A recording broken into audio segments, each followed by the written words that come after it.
चारों तरफ उसकी बहुत ख्याति थी, लोग बहुत से लोग जानते थे। धीरे धीरे उन सेठ का हाथ बड़ा तंग था, कमाते तो थे, अर्निंग तो होती थी, लेकिन आउट गोइंग नहीं होती थी, देते नहीं थे किसी को।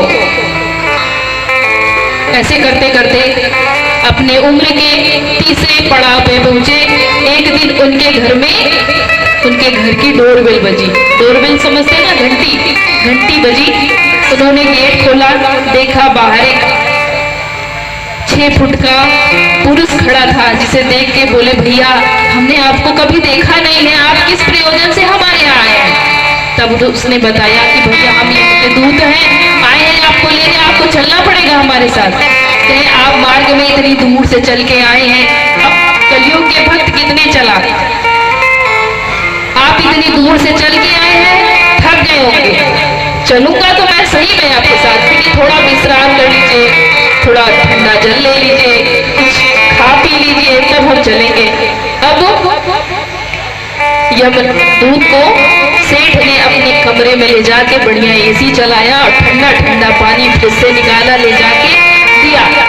मिठाई 4-5-6 तरह की निकाली और ले जाके दिया। अब यमदूत ने खाया पिया बढ़िया से एकदम, तो नींद आने लगी। जब नींद आने लगी तब सेठ ने चतुराई दिखाई, कहा कि ऐसा करिए, अब आपको निद्रा आ रही है, आप सो जाइए और सो जाइए, जब उठेंगे आप सो के तब हम आपके साथ चलेंगे।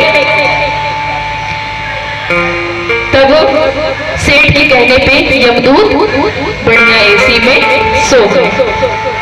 अब सेठ की चालाकी देखो, उस यमदूत के पास एक छोटी सी डायरी थी। उस डायरी में उस महीने के जितने भी लोग या उस वर्ष के जितने भी लोग को जाना था, उनका लेखा जोखा उसमें लिखा था, डिटेलिंग उसमें लिखी थी।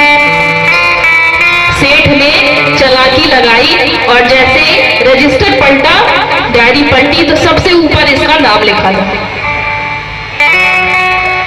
तो बोला तभी तो ये आज हमको लेने आया है। अब दिमाग लगाया, वहां से अपना नाम काटा और ले जाके डायरी के सबसे पीछे सबसे आखिरी में अपना नाम लिख दिया।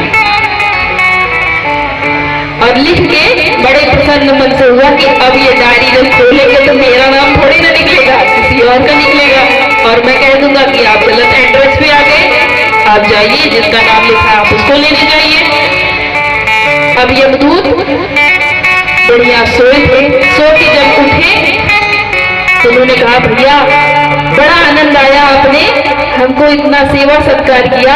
आज तक जब भी मैं पृथ्वी लोक पे जाता था तो कोई मेरा इतना सेवा सत्कार नहीं करता था, सभी लोग मुझे गालियां देते थे, पर आपने मेरा इतना सत्कार किया, इतना स्वागत किया, मिठाई खिलाई, जल पिलाया, सोने के लिए बिस्तर भी दिया, तो मैं आज आपके लिए अपने नियम को तोड़ दूंगा। जो हमारे यहाँ का नियम है उसे खत्म कर दूंगा। अब नियम कैसा बनाऊंगा? कहीं हमारे यहाँ का नियम ये था कि डायरी में जिसका सबसे ऊपर नाम लिखा होता था उसको लेके जाना होता है, लेकिन आज से मैं पीछे से शुरू करूंगा और जिसका नाम सबसे पीछे लिखा है मैं उसको लेके जाऊंगा। अब सेठ की हक्की बक्की खत्म हो गई, तो भगवान के सामने हमारी चतुराई नहीं चल सकती। हम कितने भी चालाक बने पर उनके सामने चतुर नहीं बन सकते। और फिर यमदूत ने उनको लिया और लेके गोलोक धाम को प्रस्थान कर गए। बोलिए राजा रामचंद्र भगवान